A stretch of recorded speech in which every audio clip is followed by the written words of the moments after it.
At one point or another, this whole coronavirus thing is going to fade out, and then we're going to have a whole new set, probably, of issues. In particular, global businesses are going to be facing what looks to be a new threat, and that is going to be a wave of lawsuits.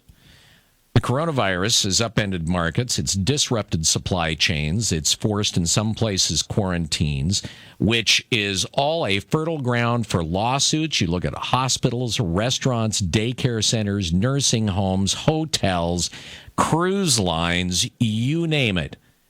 And shareholders can sue if companies fail to act effectively in response to the epidemic. So let's talk about that a little bit more in depth. He is an expert in personal injury trial law. He's a fellow in the invitation-only International Academy of Trial Lawyers.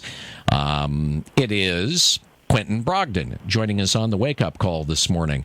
So we live in a pretty litigious society, Quentin. Are you expecting we're going to see just a tidal wave of lawsuits? Good morning, Bill. I'm more sorry than you know that we're visiting under these circumstances. Yeah. Our first priorities, all of our first priorities, are to take care of ourselves and our family members. But to answer your question, yes, we're already starting to see legal claims and suits, basically four distinct types. As you mentioned at the outset, suits and claims against businesses that deal with the public, or captive populations such as hospitals, daycare centers, nursing homes, airlines, cruise ships, for failing to protect either their employees or the public.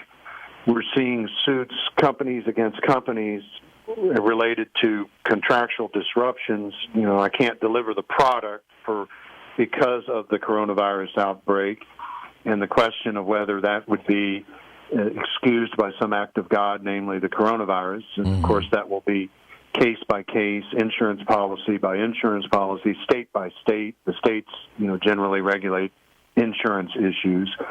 Suits against insurers, insurance companies, is this covered, this disruption or this claim? And, again, that's a state by state, insurance policy by insurance policy determination. And then finally, employees making claims against their employers for failing to protect them either from their employees they work with or the public who've been exposed to the virus. All right. On that last point, I want to expand on that. I got off the phone a little bit ago with an individual who has a child, a grown child, an adult, who works at Mercy Medical Center in Roseburg. And she was very frantically explaining to me that this child of hers, for the last 2 weeks, they've been reusing their N95 masks. They're reusing their PPEs, which are their personal protection gear. And, she's frantic because they don't have anything. She's afraid that, of course, her child is going to end up with this.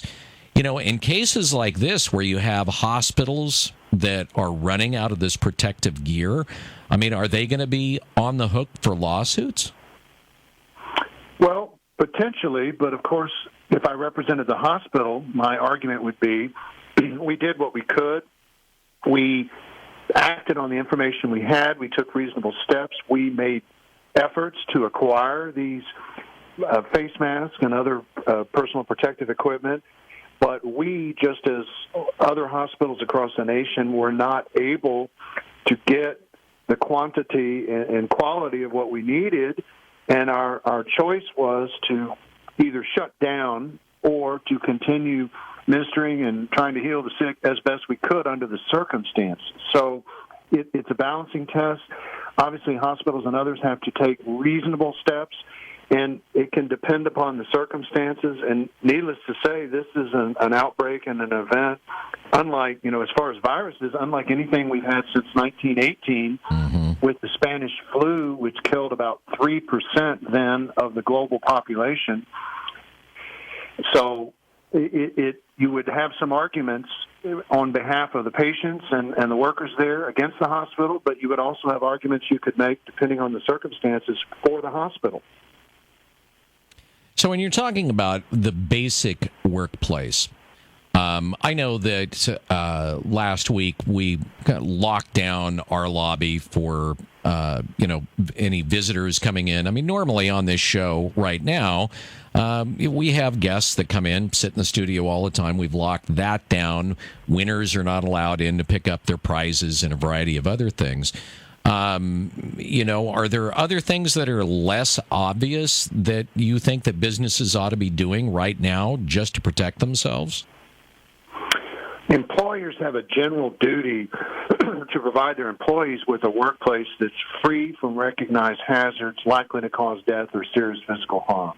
Of course, the devil's in the details, and that's the statement from the OSHA's regulations for employer duties. The devil's in the details. So what was reasonable under the circumstances? And part of it will be dependent upon the time that you're analyzing. For instance, if you looked at what a company was doing 3 or 4 weeks ago, I would argue the hurdle would not almost certainly have been as high as it is today, given the state of our knowledge and the state of the media coverage. So so part of it's going to depend upon when did the exposure occur. Mm-hmm. Likewise, there's going to be a proof issue. You would have to prove, as someone suing, that you contracted the virus because of, say, for example, a workplace exposure, as opposed to from your neighbor or from going to the grocery store or from walking down the street near someone who had it. And that's particularly problematic given that many people, at least reportedly, are asymptomatic. You may be exposed to someone who has this and not even know it.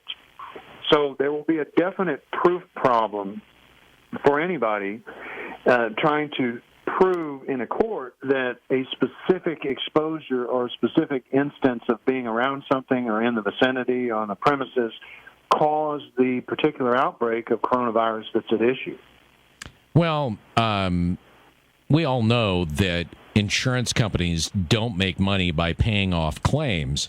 I would imagine that one's corporate insurance, they're going to be denying claims left and right and saying, no, that's on you. You were negligent. Can we expect that to be the case? There already have been claims made and claims denied arising out of coronavirus exposure and coronavirus-created business disruptions. And cynics would say, and I'm part of this group, frankly, that insurance policies largely are written by insurance companies for insurance companies. Yeah. And they're loaded with exclusions, often in fine print. Contamination often is an exclusion of coverage. And so, again, it will be a case-by-case, insurance policy by insurance policy, and occurrence-by-occurrence question. And it will also depend upon the state in which it's being litigated, because insurance policies largely are governed by the laws of the particular states where the transaction or event occurred. And so you could potentially have 50 different scenarios depending on what the 50 different states do. Wow. Barring some federal act that says this will or will not be covered, even though there may be ambiguity in the policy. All right. Quentin, we appreciate you joining us on the wake-up call this morning. Thanks for the expertise, and more headaches. You have a good one. Have a great rest of your day, and cover your cough, will you? Thanks, Bill, and stay safe. Enjoy the sunrise. I hope we soon see the sun set on this plague. Yeah, no kidding. Quentin Brogdon on the wake-up call this morning.